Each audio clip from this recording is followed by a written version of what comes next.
have any questions? There's one right up front. Do we have any microphones up front?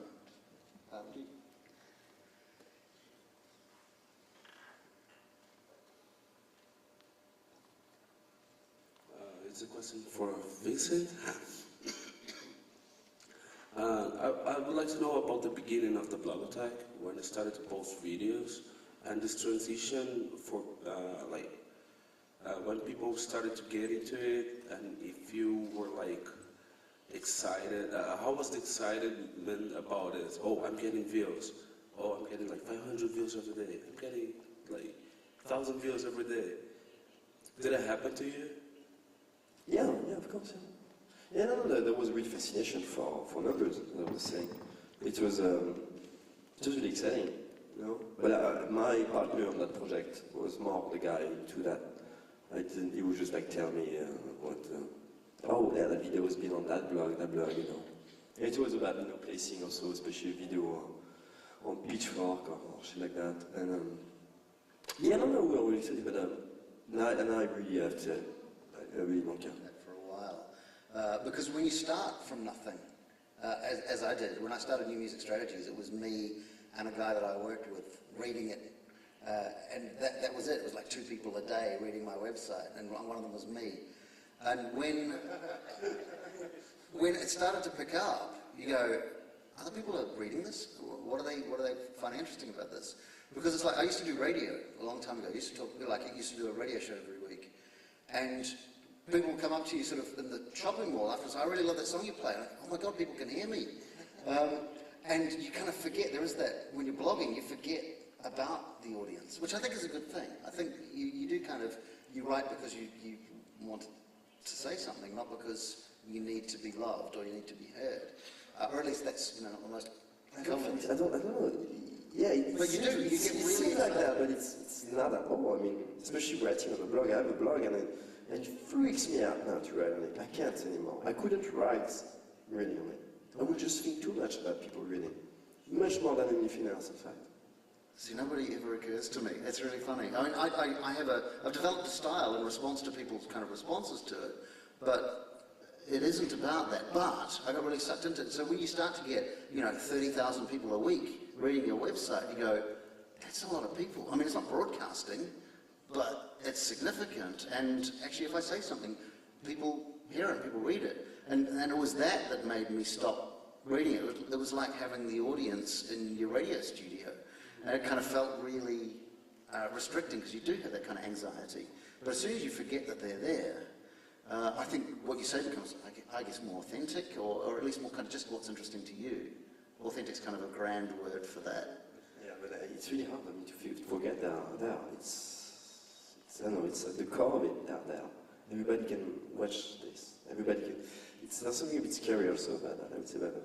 I think the worst thing that people do is worry that people are waiting for them to write the next blog post. And so everybody starts, like they've been 2 weeks since they wrote something, and they always start with, I'm sorry I haven't written for a while. It's like, nobody cares, whatever. I mean, I get lots of really, this is where I get my conversation thing from the blog about, because I get lots of comments, and I kind of judge the value of a blog post by the number of comments I get quite often, or at least by the value of the comments, because you get, like I'll write a 1,000-word blog post quite often, which is, you know, on the long side, but then I'll get 100,000 words of comment by really smart people who are saying really interesting things and disagreeing with each other, but having this kind of really respectful dialogue about, you know, the different perspectives on the same thing, which I think is kind of, that's where the value of my blog lies. So I kind of, even if it's 1,000 words long, or even if it's just 100 words long, if I plant a seed and go, this is what we're talking about, guys, and here's the space in which we're talking about it,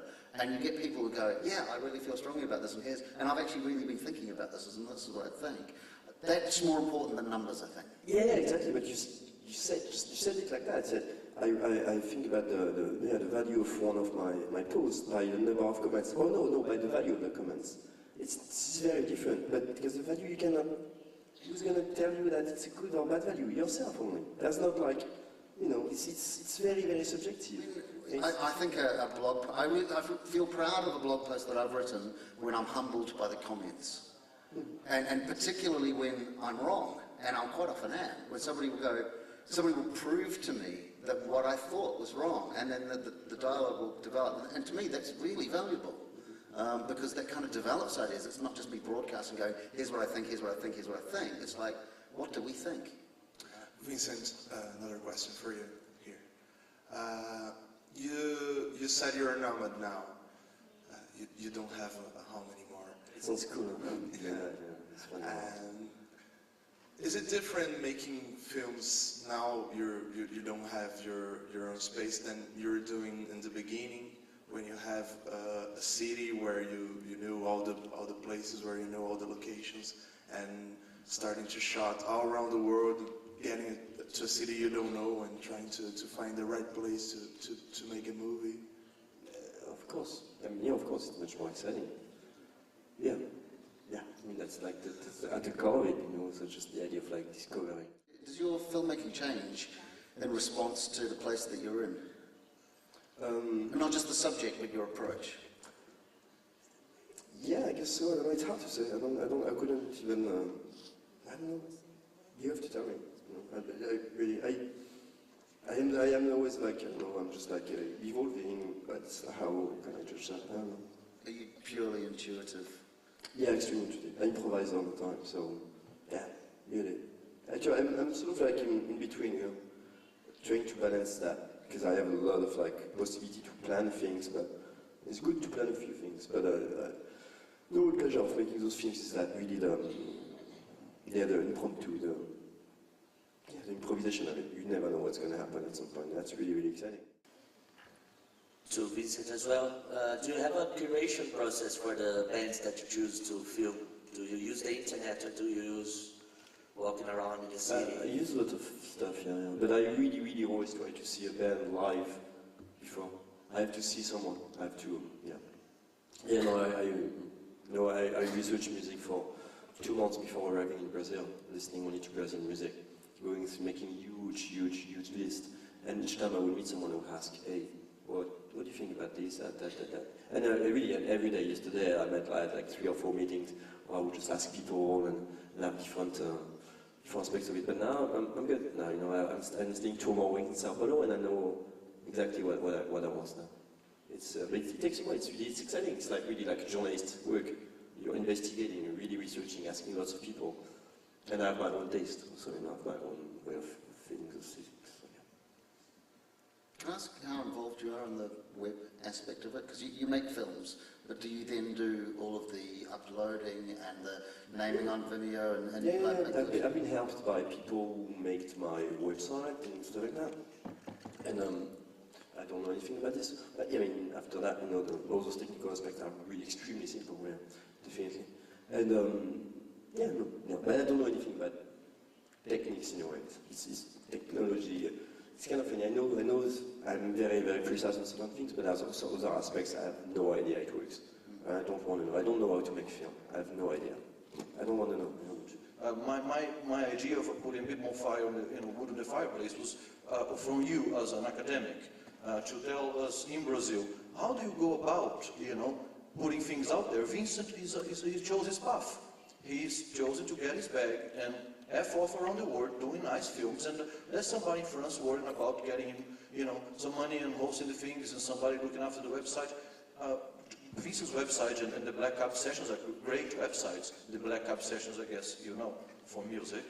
They're brilliant websites. The data is a different thing, isn't it? We can see here on Alexa that well-educated people are looking at this. Well, thank you, we are.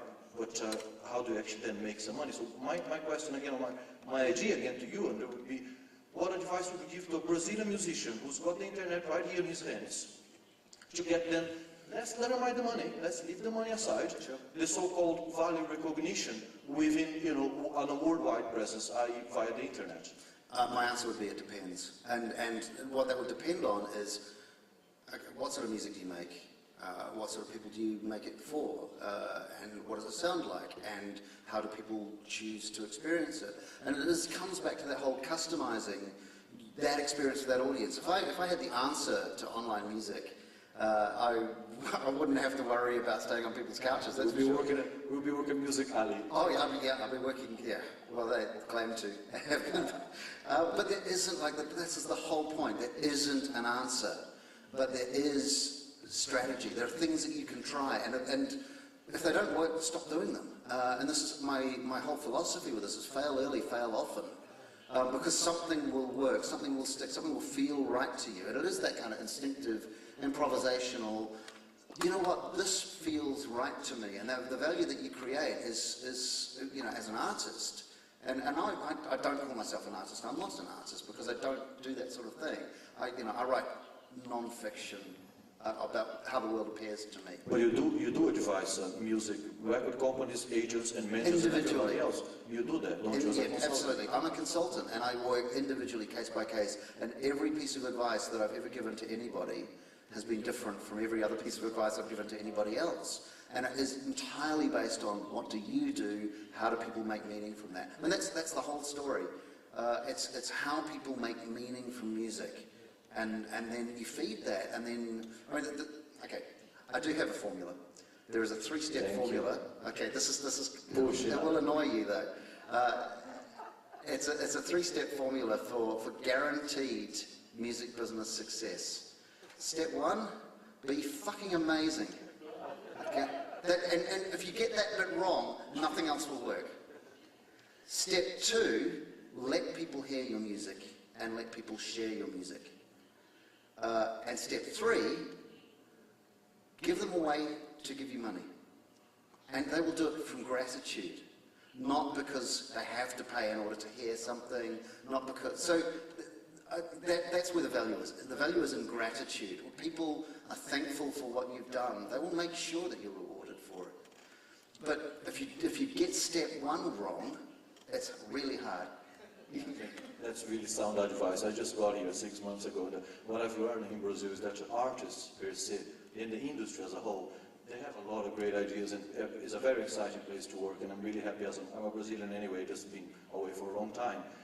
They seem to lack the knowledge of, with respect to my colleagues here and everybody in Brazil working here in the music industry, they seem to lack the understanding of how complex it is, the things behind the scene, when you're not Vincent who chose this path.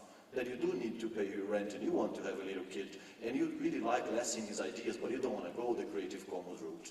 You see, so I think in that sense is where people, got your 3 things for all of us here to follow. There is a flip side to this though, and that goes back to that thing about how the internet is not there to make money for you. But nobody got into this because it was a good way to make money. Nobody's high school guidance counselor said you should learn the bass guitar and join a rock band.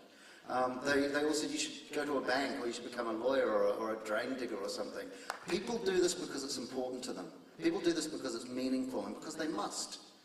I mean, Viv and I were having this conversation yesterday. She has to do this. You know, that's what you've given up so much to do this, but you do it not because it seems like a good way to make money. You know, and anybody who does is an idiot.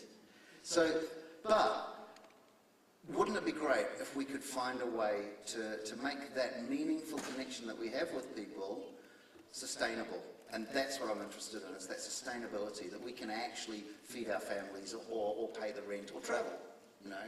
So that kind of answers your question. It's like, that's not what it's for, and it's really hard, and it was ever thus. You know, it's always been hard to make a living from music, but actually, I think it's better now than it ever was, because it used to be, there were artists who were signed to record labels, and who got famous, and who played Wembley Stadium or wherever, and nobody's. Everybody else was a failure. Now there's this big line, the shade of grey all the way up. And there are people that you have never heard of making really comfortable livings and driving nice cars and making music in the way that they like, with people that they like, and having really fulfilled existence. And people say, oh, where are these people? I don't know about them. Of course you don't know about them, because they're not famous.